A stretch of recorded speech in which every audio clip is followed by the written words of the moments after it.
She's now a youth national champion. There's the gold medal. I'm being stupid now, aren't I? Do you want me to call my bear guy? There is this phenomenon about nude pickleball in LA. I've heard. And there's got to be people also who don't try very hard in DUPR rating games so they can stay low, and they're quite good. Welcome to Who Dinks Wins from the Special Pickleball Service with me, Coach Beresford. Coach Montgomery. I am a coach, by the way. You left that out earlier on. So I'm officially a coach, in theory. Do you know you're the only, of the three of us, I'm the only one that isn't a qualified coach. I know, isn't that amazing? I know. I won't tell anybody. Nobody knows. Yeah, it doesn't show. Hey, I'm Coach Philip. Nice. Nice to be here. And as ever, we welcome drop-ins to our show, which is at the Special Pickleball Service, one word, at gmail.com. When you say drop-ins, you mean people can email us, but they also can say they'd like to be a guest. I'd like to be a guest, yeah. Yes. Drop-ins is what we use in the pickleball. Oh, is it? circuit, In the pickleball fraternity. Of course you do. Yes. Pickleball friendly, we welcome drop-ins. I mean, Right. you don't really email in to join a court. Oh, I do.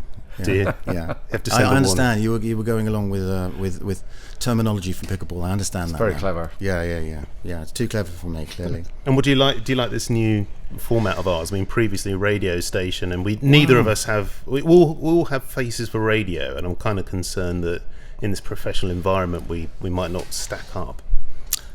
Well, yeah, there is that. Yes, this is what we look like, everybody. Surprising. Yeah, before we just had husky English voices, now we've got haggard English faces. But why has it been a while? I guess we decided we needed to upgrade ourselves. It was becoming so popular, we thought we need to do a proper podcast that can be seen Podcast so people can on see us. YouTube as well and Instagram. I know. And it's also been a hell of a summer so far, hasn't it? I mean, unlike the UK, we break up for our summer vacation over here, as we call it, in mid-June, and we graduate, and then we're off until sort of the middle or end of August. So it's about a month earlier than what. Well, that's what you've been doing recently. I mean, your graduation. How did that go? Graduation was wonderful. How was graduation? What did you graduate from? Well, I graduated from Finally. It wasn't. It was my daughter. She graduated from Los Gatos High, and then, as you know, she went off to US Rowing Nationals with Los Gatos Rowing Club. That was amazing. Yeah. That was amazing. And look, what I brought you to show you. Wow. Oh, She's now a youth national champion. There's the gold medal. So it's her, Cassidy, Emmy and Scarlett are one of only 25 female youth athletes in the US to be crowned national champions. It's quite extraordinary, isn't it, from that little place up the road?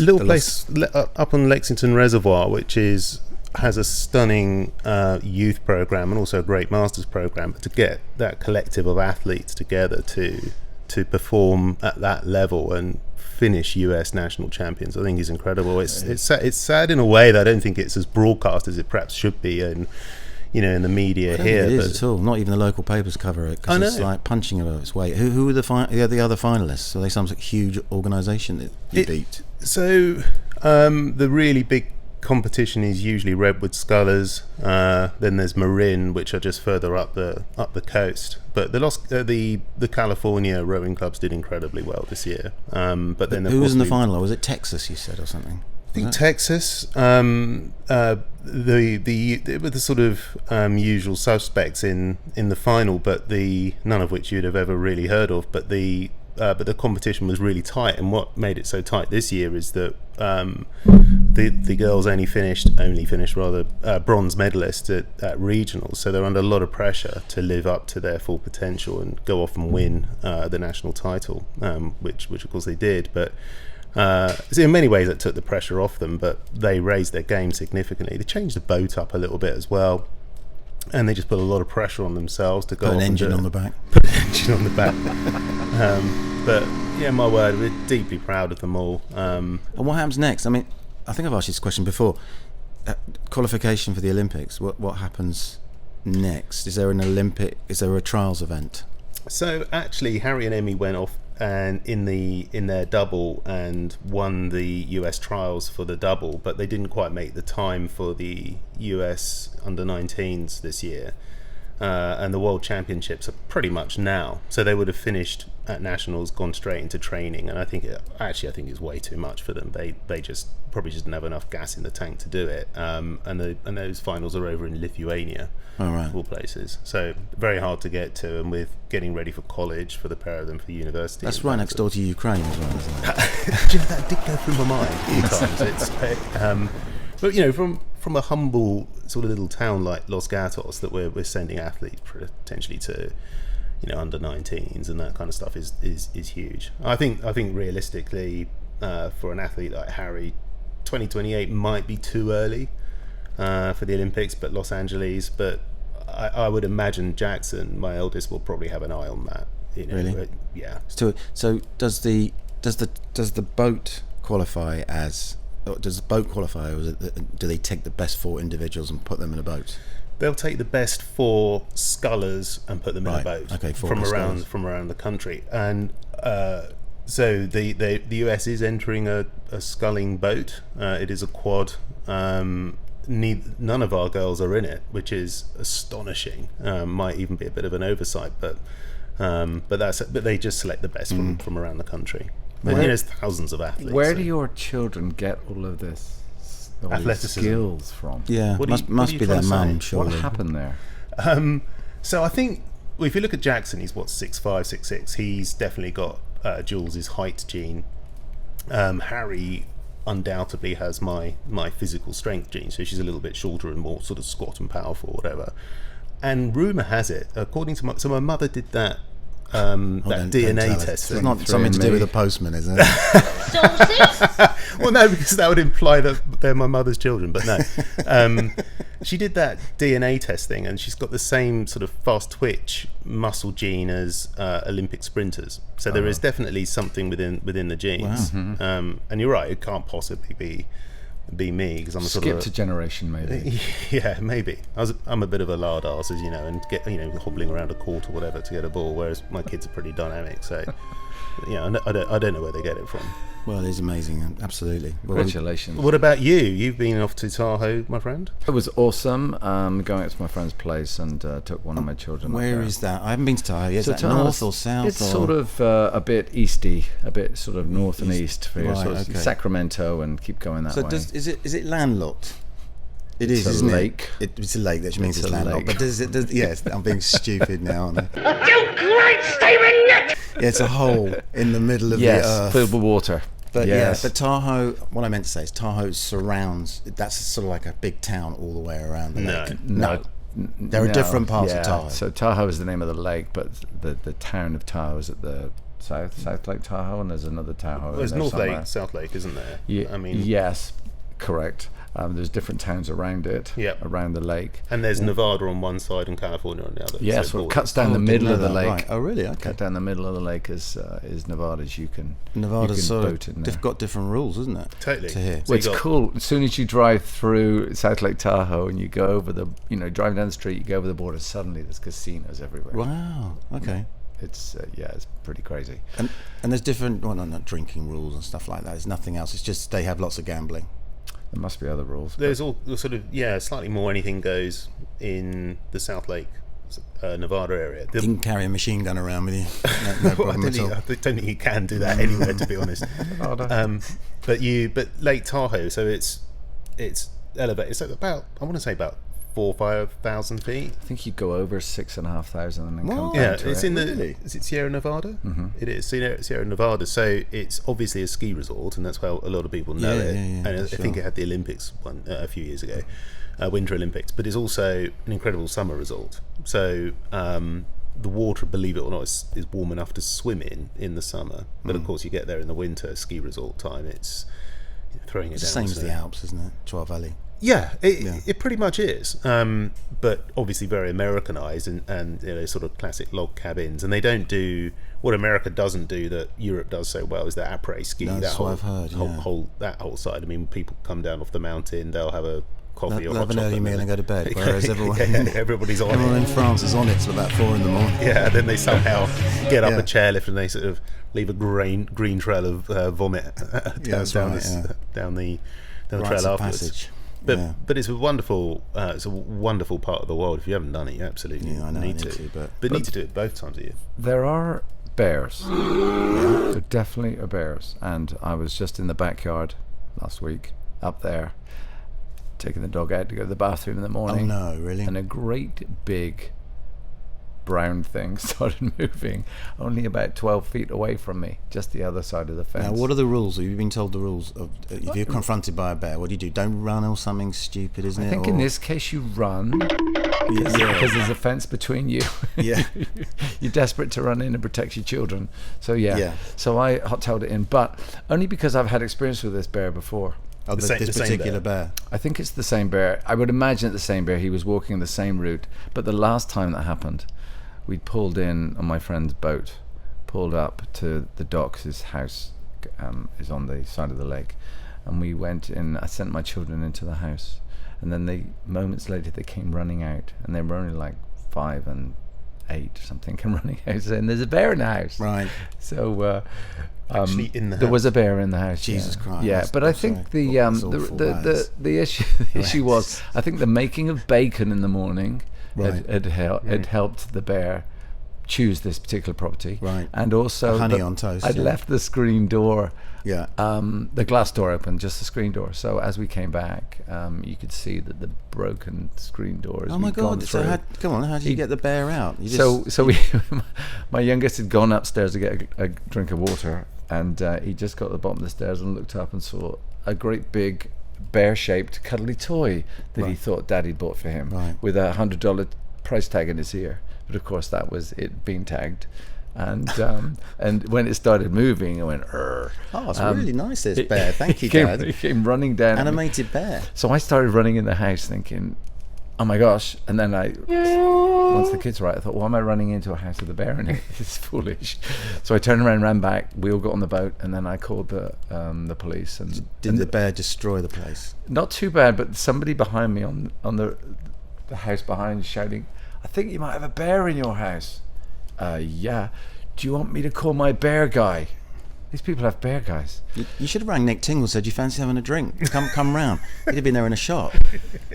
So the bear had gone up the stairs, he'd gone into the kitchen, he'd gone past all of the Trader Joe's bags that were full of food, gone straight to the refrigerator, opened the refrigerator, started chewing on a bunch of things, thrown food around, bitten into a thing full of soda, and had shaken this brown soda all over the place. So there was soda all over the walls and over the floor and all that.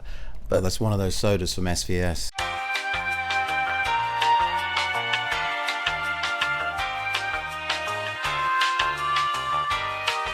Not too much destroyed, but had eaten enough and was just laying down ready to have a bit of a nap, and then we came home.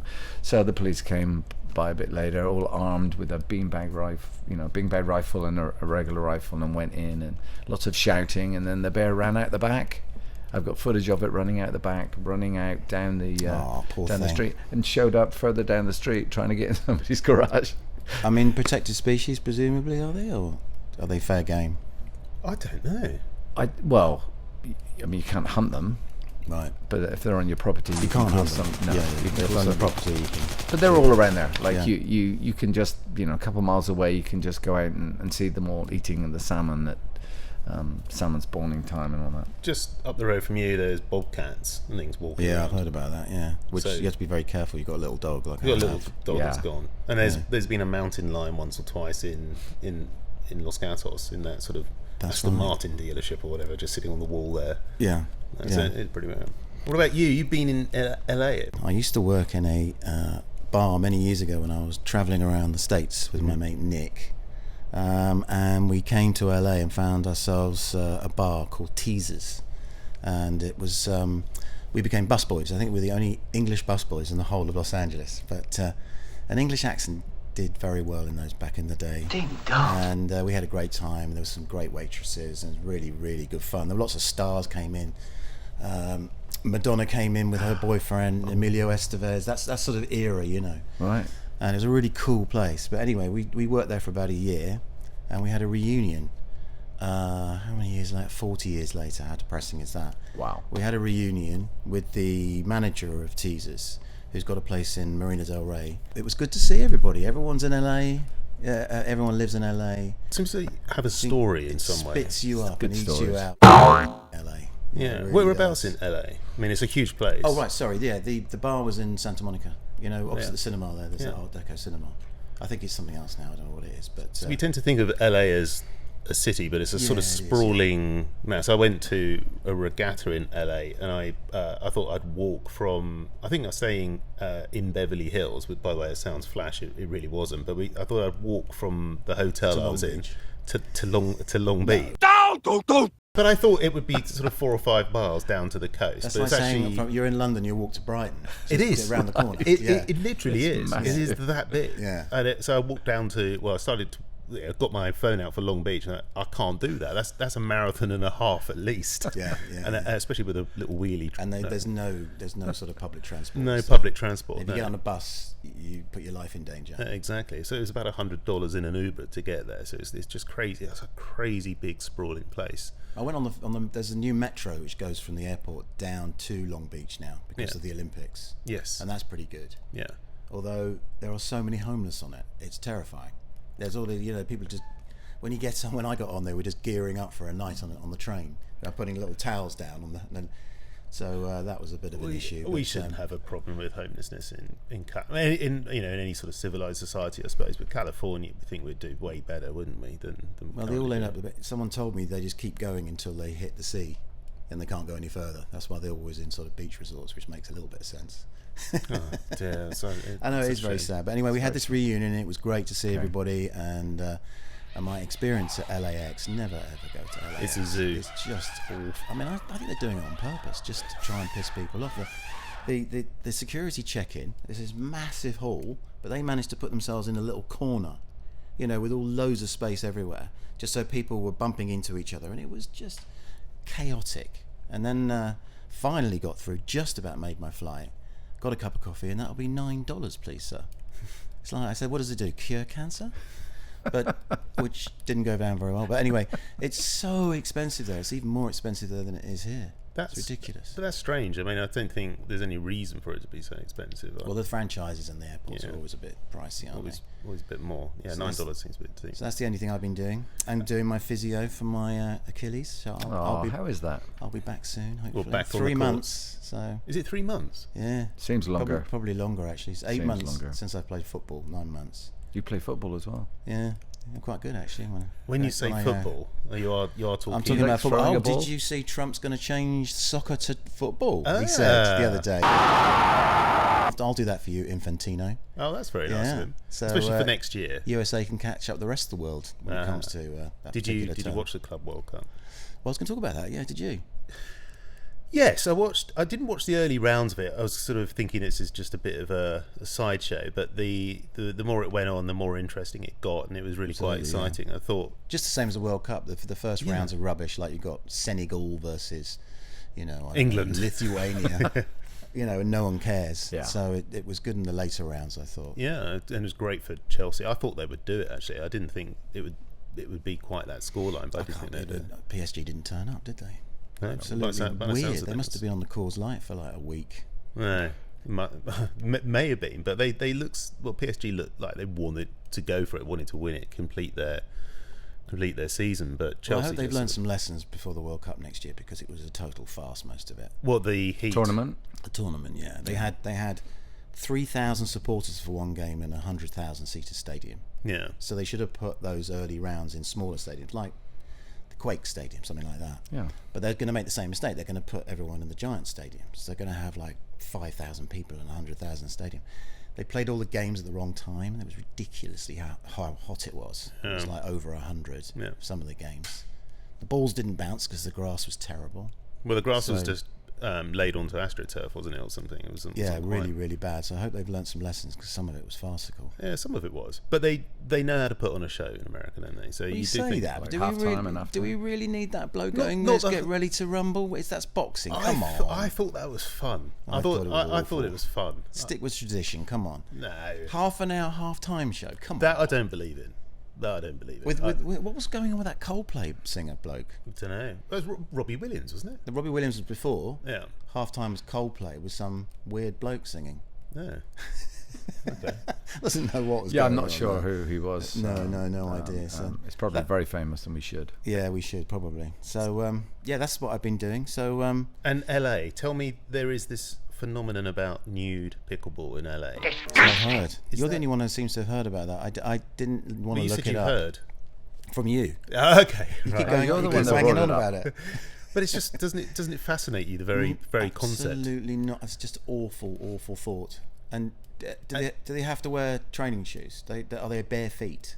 I don't think that. Well, I think it's safety first, Mark. They've Right. got to have the correct attire in terms of making sure that their ankles aren't going to turn and that kind of stuff. But Well, that's fine then. But they won't. I think from the ankles up. for the it's- ankles, it's optional. It's clothes are optional for it. So I mean, it's just awful, isn't it?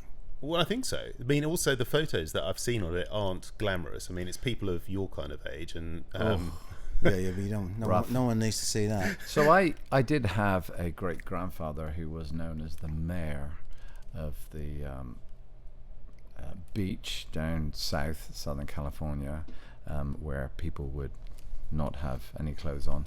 Nudist beach, Yeah, essentially. essentially. Yeah. So he spent many years going down there, and there would be a whole lot of frolicking happening Yeah.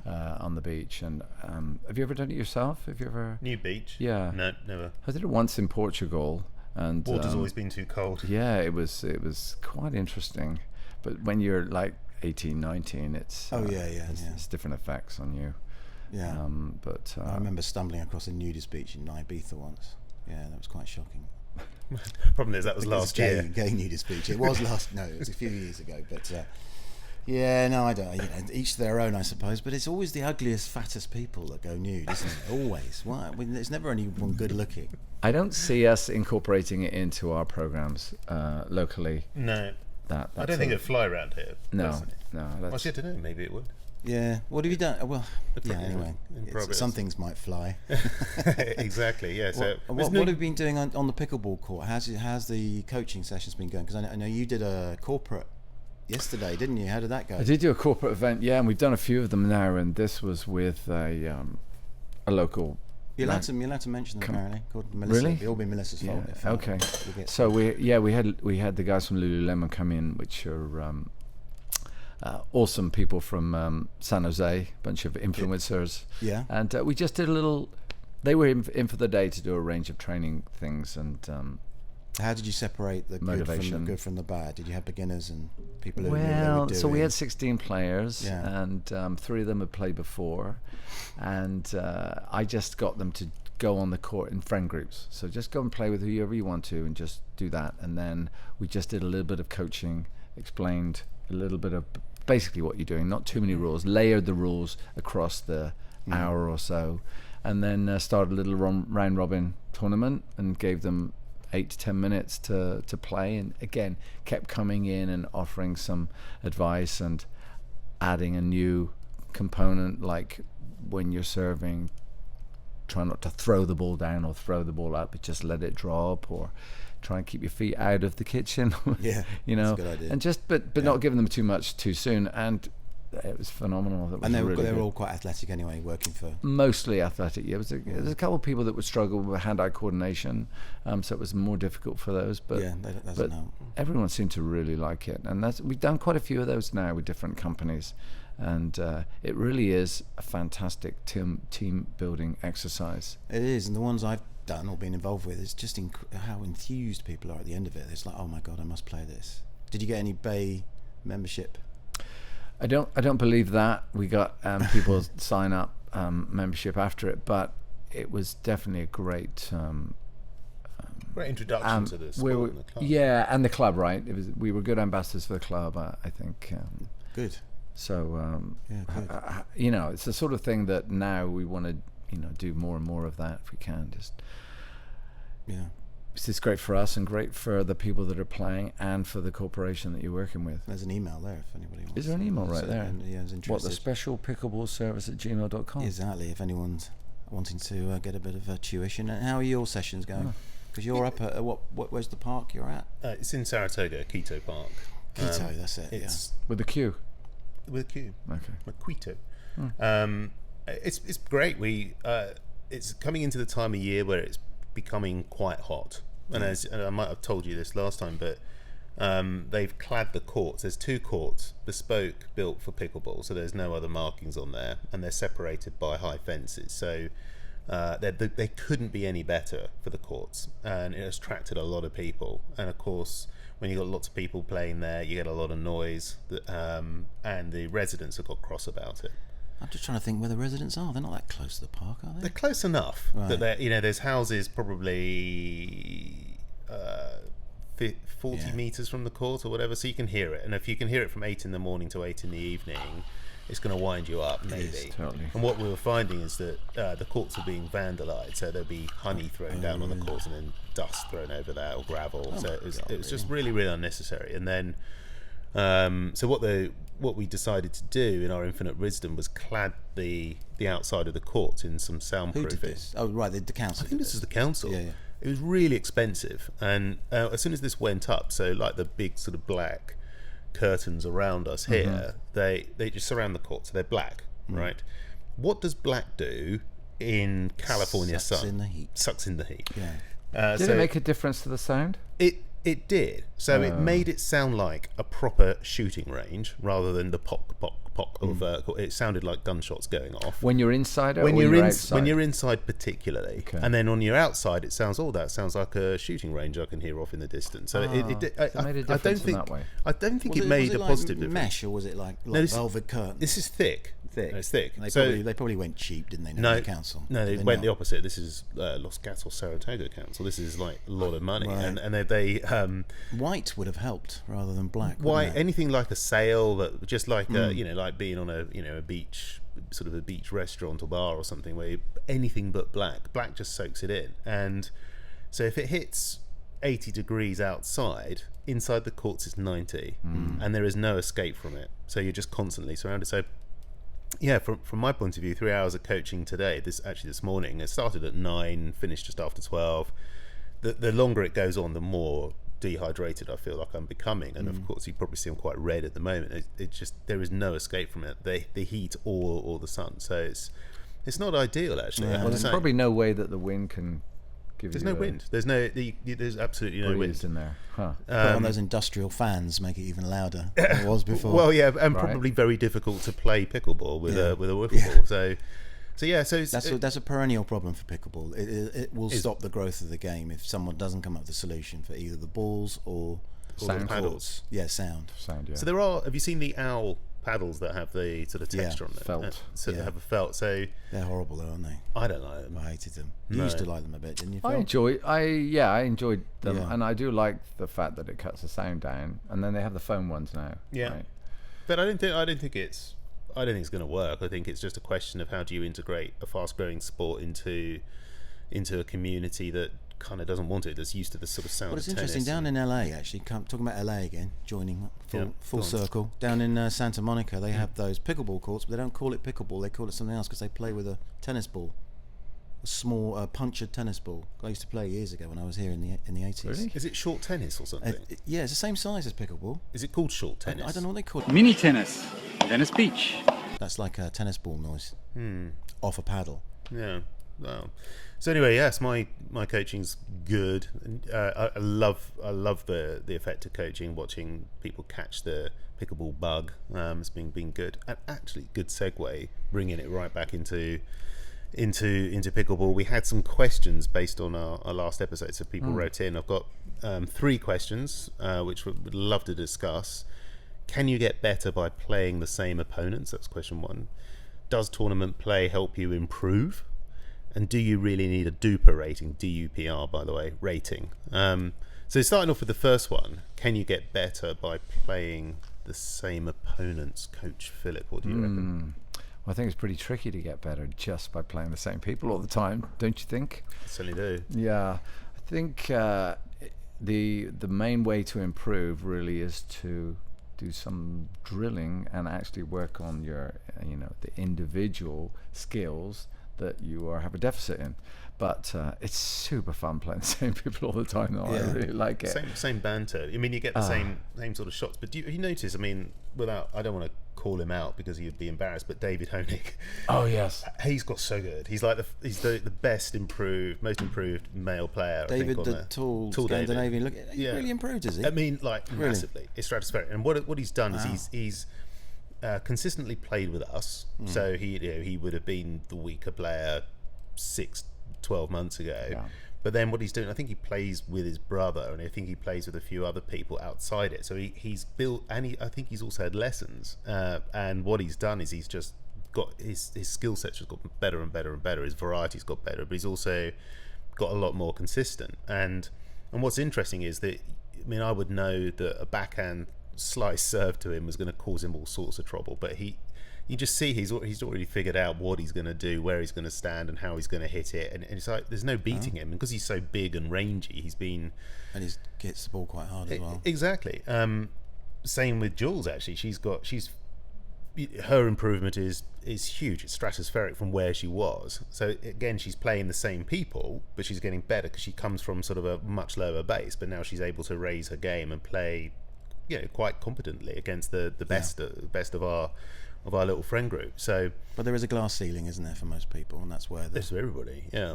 Playing against other people probably helps. I reckon people you don't playing know. against people that are better than you, right? That's Raising always, regardless of whether you play whatever sport you play. If you're playing people that are better than you, you get better yourself because you just have to raise your game. Well, some people do, some people don't. Some people give up and flounce around and get fed up with it, and that's or pretend that they're injured and stay out the sport for a few months. I have known somebody that did that. No, I was thinking with David, I was drawing some parallels there. I thought, a couple of months' time I'll be I'll be up to that glass ceiling. It probably will be.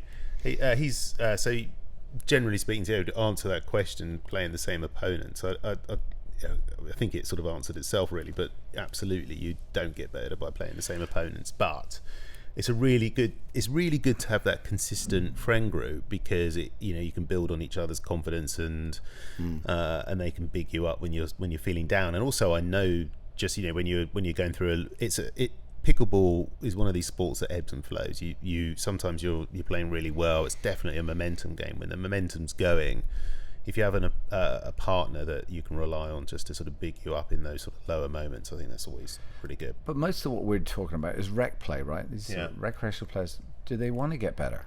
Do people want to get better? They just want to play. The game itself with a group of friends is more important than improving the quality of your play. It's a good point. I mean, people might just want to socialise. That's it. But there are some people who want to win all the time. It's like you on the dance floor. When you're on the dance floor. You've never seen that. And you are dancing. We're all dancing together. I believe. Yeah. We're just dancing because we enjoy it. Yeah. We're not like competitively dancing, trying to get better. When you said you are, that wasn't me. You weren't pointing at me. No. I was pointing at you. I can't imagine. But no, it's a good point. It's a good point. Some people just turn up because they want to be social. They might be on their own at home. I don't know. They don't care about improving. I care about improving. I don't care about winning particularly. I'm not that bothered about winning. Really? Yeah. I'd like to win, but if I don't, it's not the end of the world. Oh God! Not at this level. I know you're different. I'm competitive. So going back to that gold medal, I think that's the one thing. Is that I'm very competitive. I just kind of think at this age and at this level, what's the point in getting all het up about it? That's true. Well, there's a difference in being competitive and getting het up.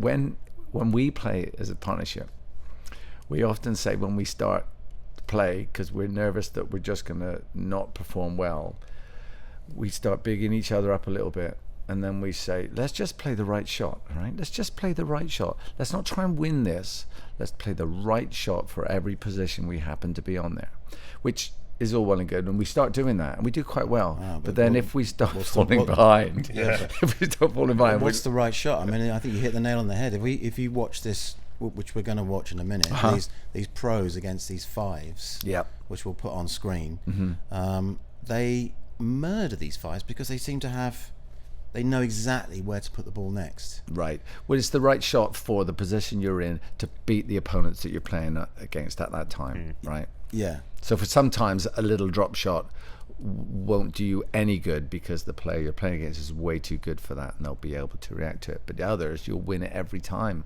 by doing that particular shot. So it's whatever shot you can play that will beat the players that you're playing against. And what you're bringing up with this clip is a great example of that. You know, you've got these professional players, top players in the world, playing against what would seemingly be two really great pickleball players that would wipe the floor with most people in most clubs or tournaments. And then when they play against each other, what happens? I don't think they're playing the right shot, the pros. They look as if they're just playing the shot that's going to win. I don't think it's the right shot. Well, that kind of is the right shot normally, isn't it? If it's going to win. It seems like taking the mickey a bit in the way they're playing. Well, shall we watch it?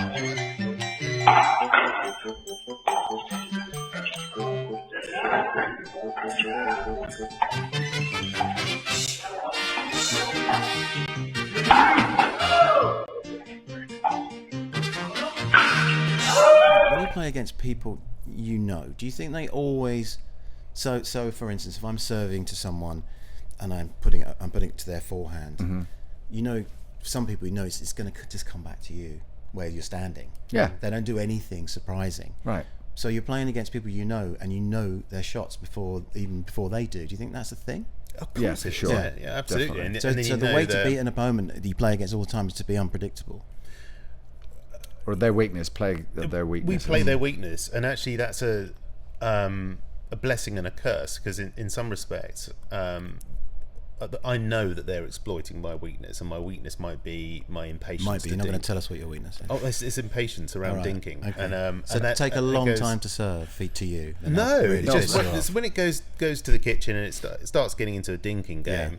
I know they know that this is going to be my weakness, and then it gets into my head, and then I hit this erratic shot. Then they smash it at me, and I'm sort of just furious with myself. It's a lack of patience, then, basically. Lack of patience in that regard. Yeah. I played against somebody the other day who I was doing fairly well against, and he started playing the same shot to my at the net backhand, but just sort of dropping it sort of almost just outside the kitchen, and he kept doing it, and it kept winning these points because for some reason it got in my head. It's definitely a weaker area for me, and he got in my head and he kept doing it, and I didn't seem to get any better at it. So he was definitely targeting my weakness at that point, and did well out of it. And you think, I mean, if this is a friend of yours, you have a beer with them afterwards and you're sort of laughing about it. I'm not finding this funny. I thought you could be helping me, but I suppose that's the competitive instinct, isn't it? I've noticed what the pros do and what good players do is it doesn't happen a lot where we play, I don't think. It's like hitting the ball into feet.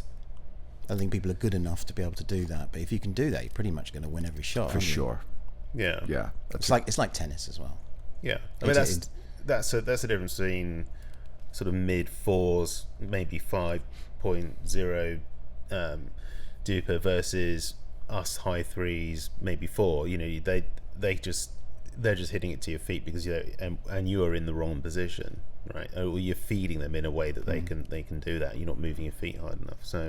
So we pretty much answered that, haven't we? So tournament play, does that help improve? It must do.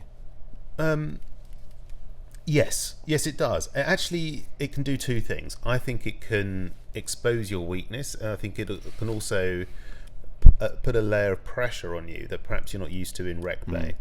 And I certainly know that when we started our last tournament together, certainly I was nervous, and I thought, why am I nervous? And I've approached this in exactly the right way. I've arrived not hungover. I ate the right things the night before. I sort of That's trained. a recipe for disaster. When I used to do that for football, it all plays like shit. You know, early night, I know. Bath before, get some pasta, and I was rubbish. But I've arrived hungover.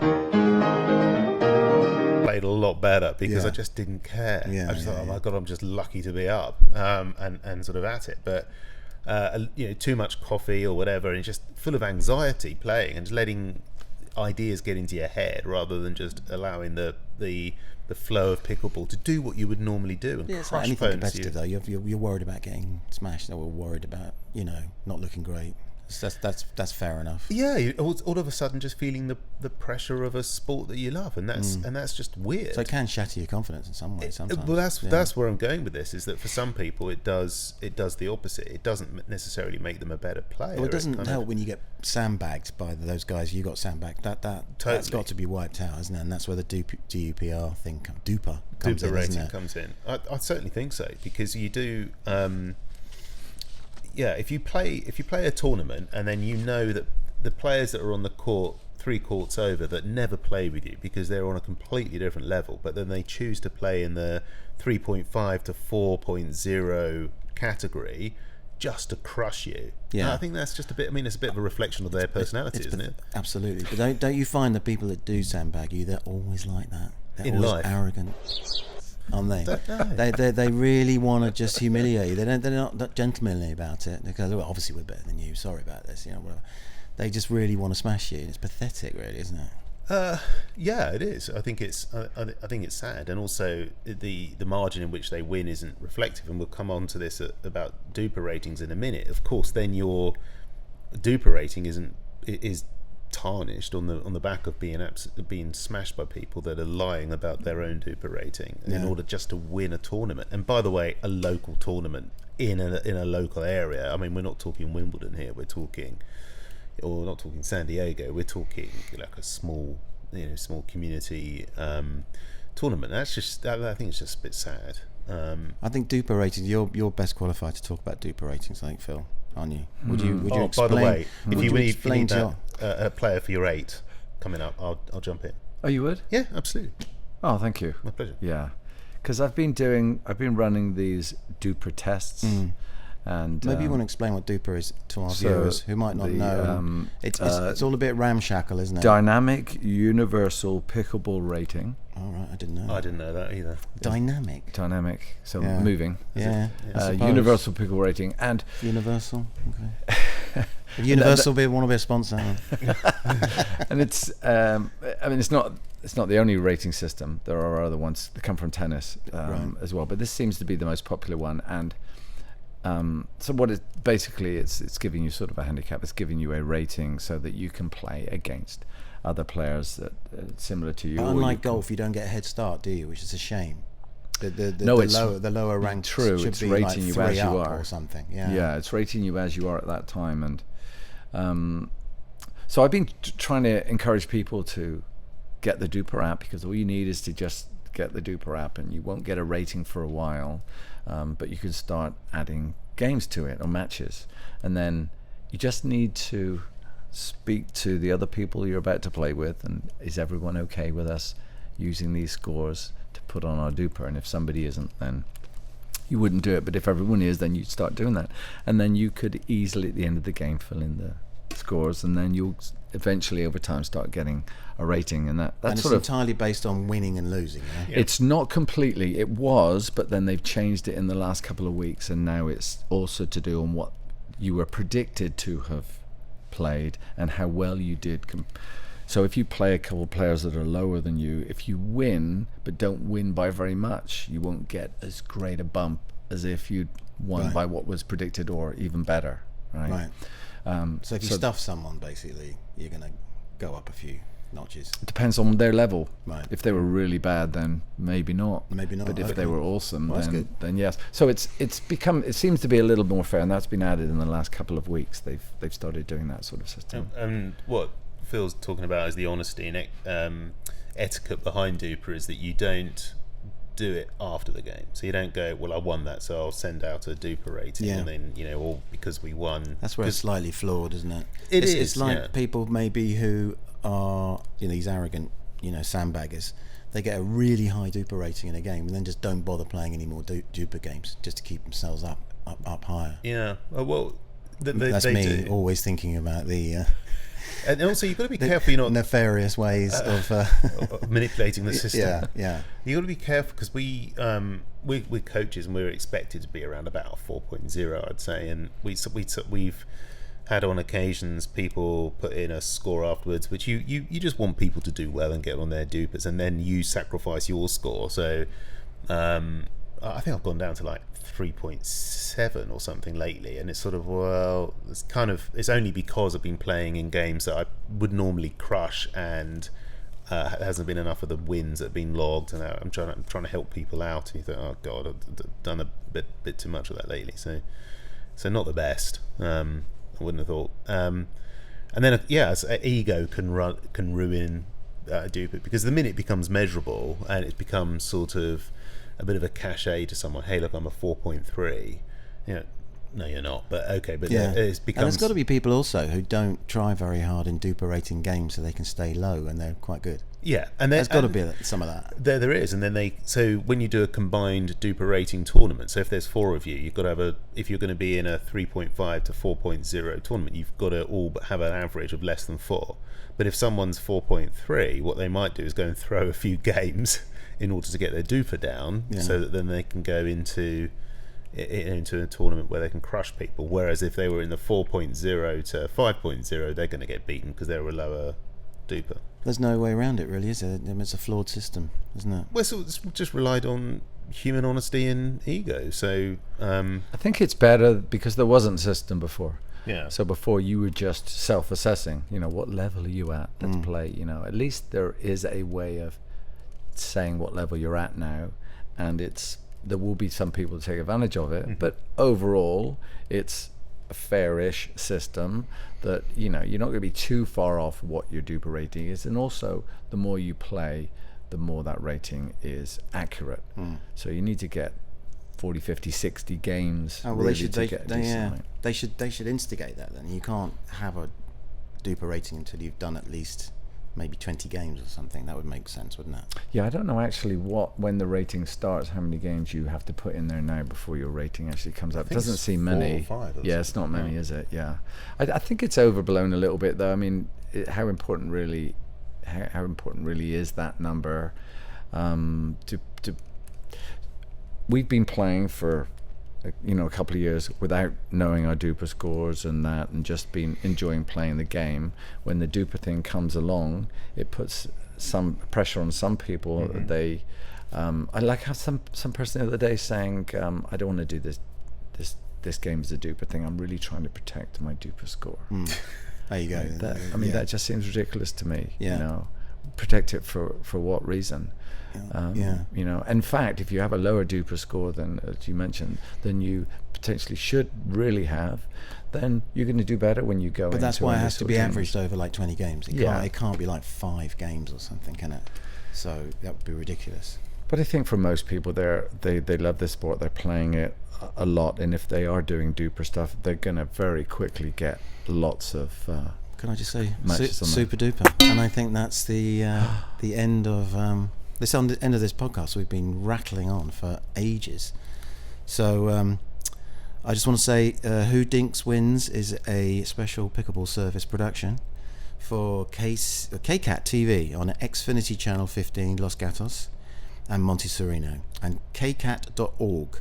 And it's a great way to reach a local audience right here in the Bay Area. If you want to sponsor the show or an episode and help support the Los Gatos community who help make the shows, reach out to us at, on screen, SpecialPickleballService at gmail.com to find out more. You can also listen to our podcast, which is a cut down of this, obviously audio only, on podcast.co, or search Who Dinks Wins where you get your podcasts. And until the next time, thanks chaps.